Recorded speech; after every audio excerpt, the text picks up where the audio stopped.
সময় কার কাছ থেকে কখন কাকে কেড়ে নেবে তার কোনো ঠিক নেই। যাকে খুব পোক্ত মনে হচ্ছিল গতকাল রাতে, সে আজ বিদায় জানিয়ে উঠে যেতে পারে। যার সাথে বাকিটা জীবন কাটিয়ে দেওয়ার কথা ভেবে নিশ্চিন্তির ঘুম আসত রাতে, সে ঘুম হারিয়েও যেতে পারে। মনে হতো যার সাথে রোজ কথা হবে আর কোনোদিনও তার গলার আওয়াজ নাও শোনা হতে পারে, দেখা নাও হতে পারে, ছোঁয়া নাও হতে পারে।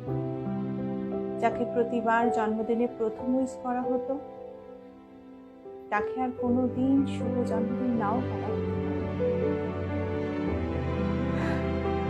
সময় এমন একটা রাক্ষস যে নিমেষে কিনে নিতে পারে আমাদের সমস্ত সঞ্চয়, ভরসা, নিশ্চিন্তি, আশা।